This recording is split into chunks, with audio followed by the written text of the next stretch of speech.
Assalamu alaykum. Dünyanın her qaysı joylarida yashayotgan aziz Uyg'ur qarindoshlarım, aziz Sharqiy Turkiston, vatanimiz Sharqiy Turkiston yoki Uyg'uristonlik aziz Uyg'ur qarindoshlarım.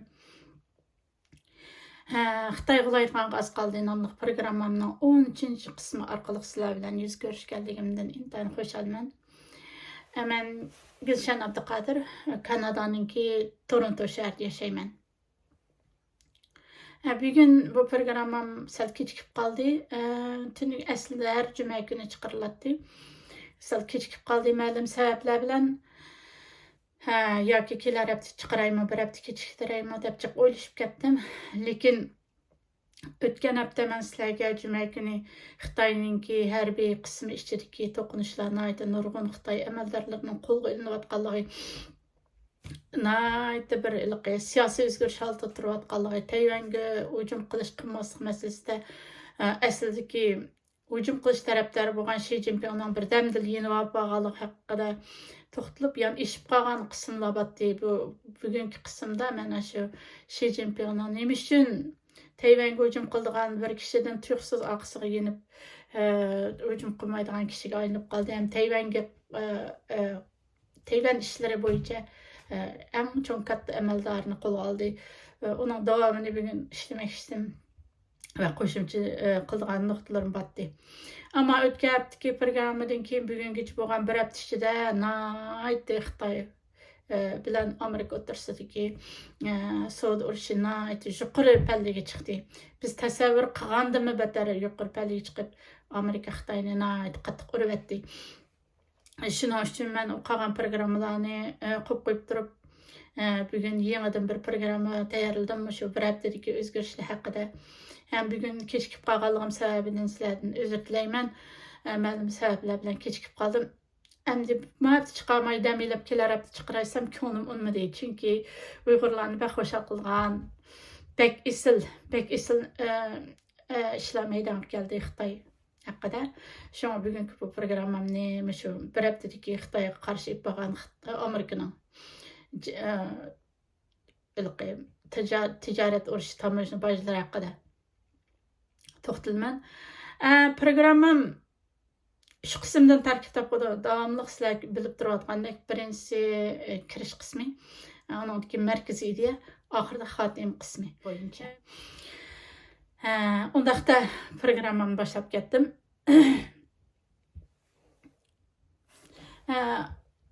Amerika tamojna bejida o'tgan shu bir hafta ichida, o'tgan jumadan bu jumagacha bo'lgan bir hafta ichida yopiq tilda aytgan vaqtimizda Xitoyning gelini bo'ldi. Undaqcha aytganda, Xitoyning gelini har tarixdagi har qanday bir davrdan betar gelini beklam qattiq bo'ldi. Hech kim qilamagan buni. Xitoyni hech qanday bir to'xtatamagan.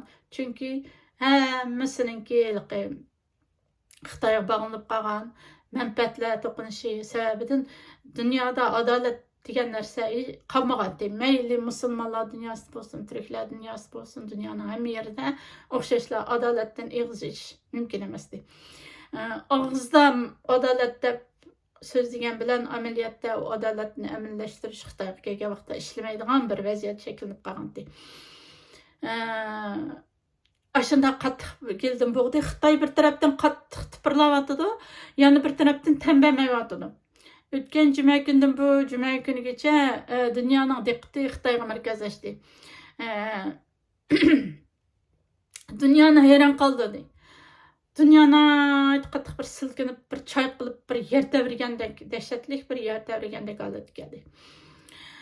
Paychek bozorlarga ta'sir ko'rsatdi bu tam bojlar. Kishilar bundan keyin nima ish bo'lganligi haqida hayron qoldi. Bizdagi Xitoyning zulm ostida ezilayotgan Xitoyningki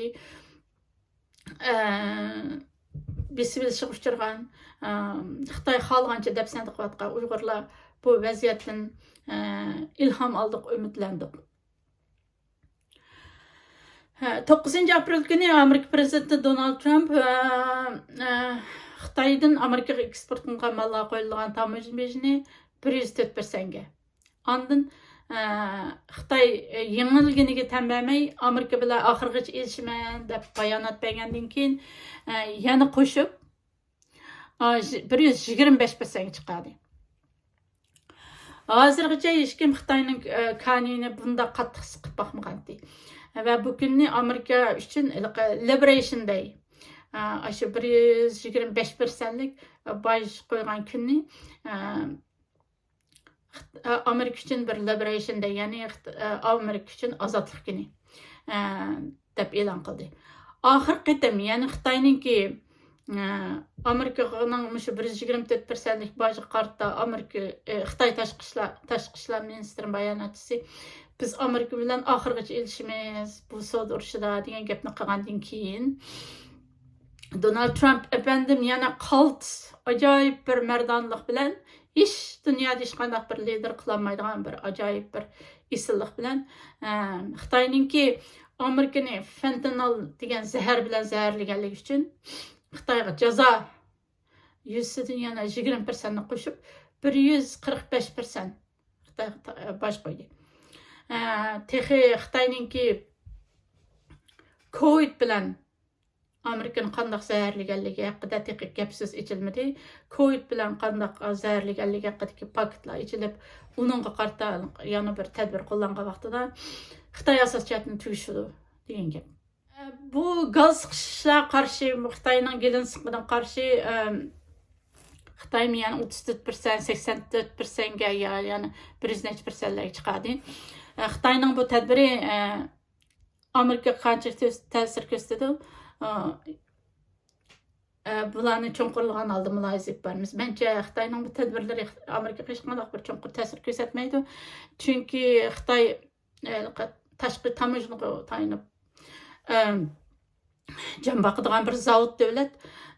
Amerikaning iste'molchilari bo'lmagan ahvol ostida Xitoy tugashdi degan gap. Endi bu yerda mushundaq jiddiy bo'layotgan Amerika Xitoy urushida, jangida, tamojna bejida dunyo diqqatini tikayotgan, Xitoyga diqqatini tikayotgan mushu mintlarda Uyg'urning o'rni nada? Uyg'urlarning o'rni nada? Bu masala haqida men o'zimning ozroq ko'z qarashimni o'tirib qo'yib o'tmoqchiman. Uyg'ur xalqida bug'doyning banisida qarmoq suv ichibdi degan bir maqol tamsil bor. Uyg'urlarning o'rni qarmoqning o'rnida. Buni Uyg'urlar yaxshi bilish kerak. Uyg'urlar Amerikaningki Donald Trump efendimning bu Xitoyni urushidan qanchalik zo'r umidlanish bilan birga, xushal bo'lish bilan birga, yana Uyg'urlarning o'rnining har vaqt qarmoqning o'rnida ekanligini bilish kerak. Uyg'urlar dunyoda bir qarmoqning o'rnida bug'doy suv ichsa, shuning banisida qarmoq suv ichib oldi. Dünyadaki dünyanın tamponluğunda özgürlükler bo'lgan vaqtida Uyg'urlarmi shuning bilan birga bir yo'chiqlarga erishdi. Mana bu shu holatda Uyg'urlarning ahvoli.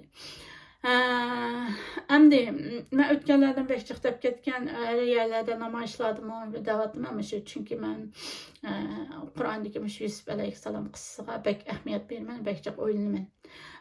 Shu Yusuf alayhissalom qissasi hozir kuchga kuchga dunyo operedi bo'lib oxir zamon bo'lguncha kuchga igiz jamilan soldik, igiz eng yuksak tepaliklarga jamilan soldik, eng igiz manalardan chiqqan azan ovozlarimiz zaminlarni titrayotdi, osmonlarni titrayotdi. Allohga yaqin holatda turib azallarni anlatımız dedik-ku, egiz tepaliklardagi o camilardan tushgandan keyin Xitoydan iborat pravin bilan qo'l elishib ko'rishib, Uyg'urni shundalam o'ttirga tashlab berdik. Mana talon-taroj qilib, Uyg'urni parchalab, qanday yesang pravin deb tashlab berdik. Bu musulmonlar dunyosining, turk dunyosiningki umum ahvoli. Uyg'urlarningki o'rnini sizlarga bir deb qo'yish bilan dunyodagi musulmonlik dunyosining, turk dunyosining ahvolini ozroq munozir qilib qo'ygim keldi. Afrikada she'rlar o'qidik. Olma mazlum ahini chiqar ohista deb dabdaba bilan she'rlarni o'qidik. Afrikadan qaytib kelgandan keyin Uyg'urlarning ahini ilishdan qo'rqmadik. Va yana nurg'un.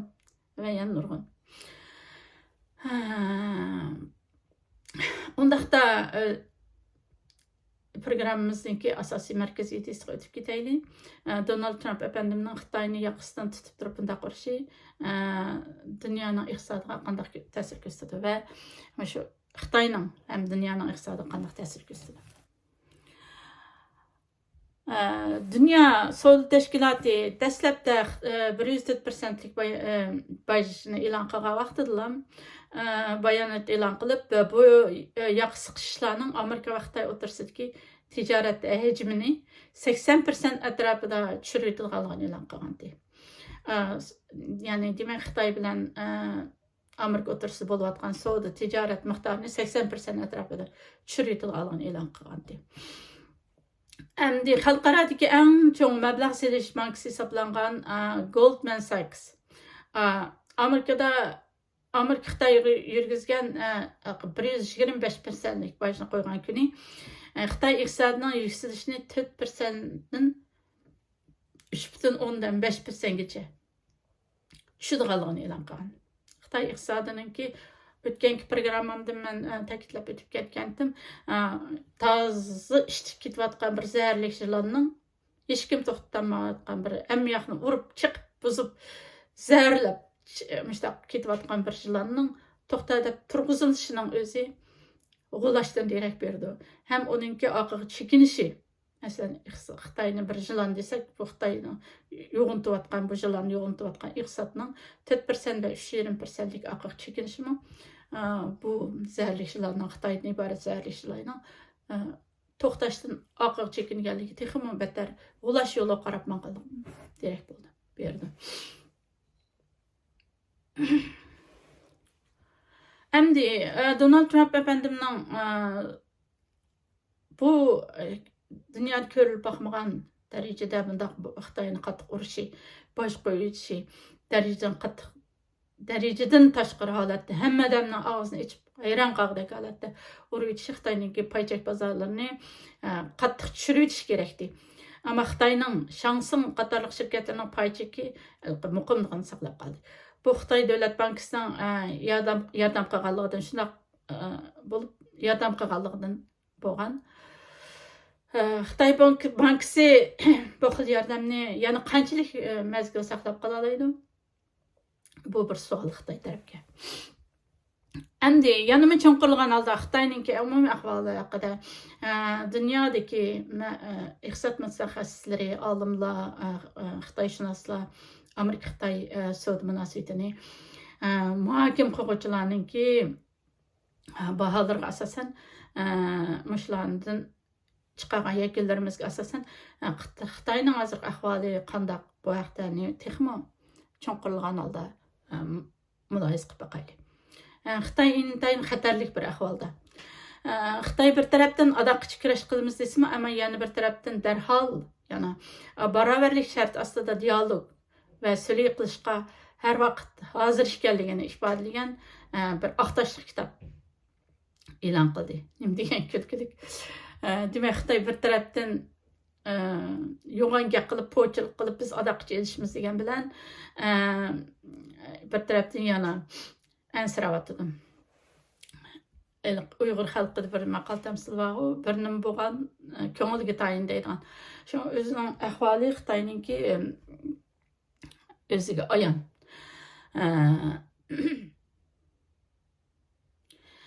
Endi ko'taramizsan Sankeltval degandek Amerika, ya'ni Donald Trump efendim Xitoyning shirkatlarini Amerika paychak bozorlaridan chiqarib yetadiganligini e'lon qildi. Xitoyning shirkatlarini Amerikaning paychak bozorlaridan chiqarib yetadiganligini e'lon qildi. Xitoy shirkatlarining Amerika paychak bozorlarida 760 milliard dollar pay borligi ma'lum.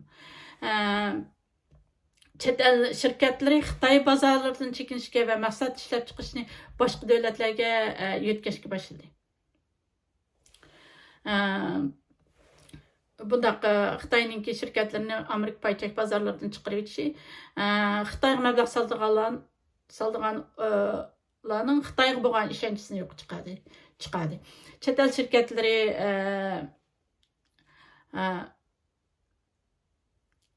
boshqa ishlab chiqarishlarini boshqa davlatlarga yetkazishga boshladi. Xitoydagi kichik va o'rta tipdagi savdo shirkatlari ishlab chiqargan mahsulotlar mahsulotlari bojning ig'irligi sababidan Amerikaga eksport qilishda to'xtab qoldi. Nurg'un televizorlardan ko'ryapmiz, nurg'un Xitoyda kichik va o'rta tipdagi shirkatlar ishlab chiqargan mahsulotlar mollarini yashiklarga qachilab qo'yib Amerikaga eksport qilish oldida to'xtab qolgan. Xitoyning Amerikaning bu savdo urushiga qarshi turish uchun Xitoy Xalq bankasidan 1,4 trillion dollar mablag' ajratganligi ma'lum. Lekin bu mablag' bundaq yordam mablag'ini Xitoy qanchalik vaqt ajrata oladi? Bu bir savol. Uzun yillardan buyon munozara qilayotgan butun dunyo Xitoy anda qilib ketdi, Xitoy bunda qilib ketdi, Xitoy adolatsiz savdo qilyotdi, Xitoy haqsiz savdo qilyotdi davatgan. Ammo hech kim chulvurini tur deb to'xtata olmayotgan bir otib qochgan haru, hanga qarab mangan bir otib qochgan haru. Xitoydan iborat bir talvi apqashqan bu haruni faqatla Amerika prezidenti Donald Trump navbatda to'xta tur deb chulvurini tutib olyapti bu atab qochgan haruni. Hamda nurg'un davlatlar uzun yillardan buyon Xitoy qarshi chiqishdan qo'rqdi. Chunki Xitoydan oldigan manfaatlari ziyonga uchraydi. Şuna mayli Türk dünyası bo'lsin va mayli musulmon dunyosi bo'lsin, Uyg'urlarni shuqirdiman deb o'tgandek Uyg'urlarga parvo qilmadi. Dunyoning ahuzarlarga, Uyg'urlarning oqlariga, zarlariga 3 milliondan 6 milliongacha Uyg'urni shu hozirgi dunyoda qartib qo'yib jazo lagerlariga tashlayotganligiga hech qanday bir pisand qilmadi. Amerika prezidenti Donald Trump efendim mag'rur holda Amerikadagi televiziya kanallarının ziyoratini qabul qilib, shunchalik mag'rur holda shundoq dedi. Amerikaning hech qanday bir prezidenti mening Xitoyga qilganlarimni qilolmaydi. Men ularni bek yaxshi bilman. Xitoy qarshi menda qilolmaydi. Ammo shunday qilinish kerak edi. Xitoyning Amerika qilayotgan ihonat va aldamchiliklarni ko'rib tursaqmi, ko'rmasga silib davomlashtirish mumkin emasdi. O'tgan yili Xitoy Amerikaga shunday ihonat qilayotganligiga qaramay 1 trillion dollar foyda oldi Amerika bilan tijorat qilib. Bu to'g'ri emas deb keskin shunday bayonot berdi. U yana dunyoning qo'llash bo'lmagan ahvol ostida Xitoy iqtisodining qiyin ahvolda qolganligini ta'kidladi. Xitoyning iqtisodiy jihatda Amerikaga bog'liq ekanligiga qarata yanama cho'nqur holda mulohaza qilib boqaylik. Xitoy iqtisodiy faqat tashqi perevod, ya'ni eksportga tayanib qolgan bir iqtisod bo'lib, tashqi perevodga tayanib qolgan azon emgak kuchlik bir zavod. Xitoyni tasvirlashga to'g'ri kelib qolsa, Xitoy faqat Amerikaning o'rni nada, Xitoyning o'rni nada deyishga to'g'ri kelib qolsa, Xitoy nayti shu faqatlam azon emgak kuchi, azon qul mundaq aytganda, qo'polroq gapilib qolganda azon qul koziri orqali qurilgan bir zavoddan iborat bo'lib, tashqi eksportdan chataq chiqqan ahvolda Xitoy iqtisodi cho'kib ketadi. Balkim o'tgan qism programmalarimda to'xtalib o'tgandim, Xitoyning ichki bozorlari cho'ng bo'lganligi uchun vaqtincha zarba kuchtirmasmi, lekin bu xil ahvollar davomlashgan vaqtida Xitoy cho'kib ketadi. Analizchilar Xitoy iqtisodining Amerikaga eksport qilishga bog'liq ekanligini, bu bog'lanib qolishdan ayrilib qolganda Xitoyning cho'kadiganligini asos jihatdan muayyanlashtirib bo'ldi. Xitoy dunyo savdo tashkilotiga kirganda buyon azon va davlat tarafdan yordam qilingan mahsulotlarni Amerikaga setish yo'li bilan iqtisodiy jihatda yuksalishga boshladi. Yapılaq tilda aytgan vaqtimizda Amerikaning qo'llashi bilan sahnaga chiqib, endi Amerikani pichoqlamoqchi bo'ldi oxirida aytgan. Chiqib aytganda Xitoyni Amerika bek yo'g'intibatdi. Oxirida Amerika o'zi Xitoyni endi to'xtatolmay o'tirib qiyin ahvolda qo'yapti. Xitoyninki asosiy maqsadi Amerikaninki po'lat va alyumin shirkatlarini cho'ktirish va bu orqali Amerikaning oldiga o'tib dunyoga hokim bo'lishdi. Ammo 2025 yili, ya'ni bugungi kuni kelganda Donald Trump o'tirib chiqdi. Hech nimadan qo'rqmadi va orqaga chekinmadi. Xitoy qarshi keskin turibdi. Bundan keyingi kunlarda yana nima ishlar bo'ldi? Buni biz bilmaymiz. Xitoyning ichki vaziyati intayin qalaymaqon. Xitoy Tayvanni urib qilish kerakmi? Urib qalamdi. Bularni biz keyingi ahvollarga qarab yana mulohaza etamiz. Amerikalik televiziya programma riyosatchisi, yozuvchi, keyin sobiq sudchi va taftish siyosatchi Janini Piru Xitoy haqida to'xtalib, Xitoy bek yo'g'on va qo'pol gaplarni qilyotdi, ammo iqtisodiy jihatda bizga muhtoj. Amerika Xitoyning atrofidagi Xitoyga bog'lab qolgan yoki Xitoyga dushman bo'lgan Tayvan, Vyetnam, Janubiy Koreya qatorliq davlatlar bilan iqtisodiy hamkorlik qurish uchun harakat qilyotdi. Xitoy Amerika bozorlari va amerikalik iste'molchilar bo'lmagan ahvolisida hech nima qila olmaydi degan. Bu haqiqatan to'g'ri gaplar. Bu gaplarni odatda kishilar emas, Amerikaninki yuqori think tank aql ombiriga vakillik qiladigan, nurg'unlagan tajribadan o'tgan siyosatchilar, olimlar, professorlar deydi. Onundan boshqa Donald Trump efendimning eng yuqori darajalik iqtisodiy maslahatchisi Peter Navarro efendimi Amerikadagi Fox televiziya kanaliga ziyoratni qabul qilganda uzun yillardan buyon Amerika iqtisodiga Xitoyninki uzun yillardan buyon Amerika iqtisodiga ziyon yetkazib kelayotganligini, fentanyl orqali 1 milliondan ortiq amerikalikni zaharlab o'ldirganligini, haqsiz va adolatsiz tijorat qilish orqali millionlarcha amerikalikni ishsiz qoldirganligini, Xitoyning faqat tashqi eksportga tayanib qolgan iqtisodining jiddiy zarbaga uchraydiganligini, Amerika qo'ygan bojlar orqali intayin qattiq zarbaga uchraydiganligini va aslidagi ishchiga taqoq o'zi bilan o'zi ishlab chiqarib, yana o'ziga o'zi sotadigan koni qiyliqqa qaytadiganligini naiti keskin va aniq holatda so'zlab o'tdi. Men o'tgan hafta sizlarga oltin baliqning hikoyasi deb dunyodan so'rab oxirida o'ziniki eski kapsiga qaytib kelgan oltin baliqning hikoyasini misol qilib olgandim. Bu yerda Donald Trump efendimning oliy maslahatchisi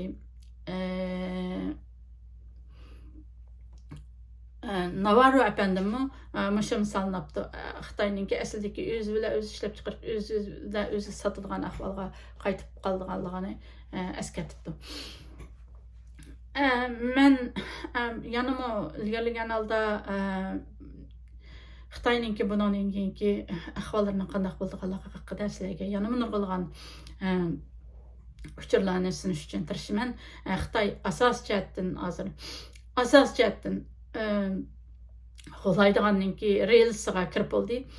Men programmamni Xitoy qo'llaydigan asqaldi nomli programmamni yo'l qo'ygandan keyin YouTube'da bir qiynalishimiz.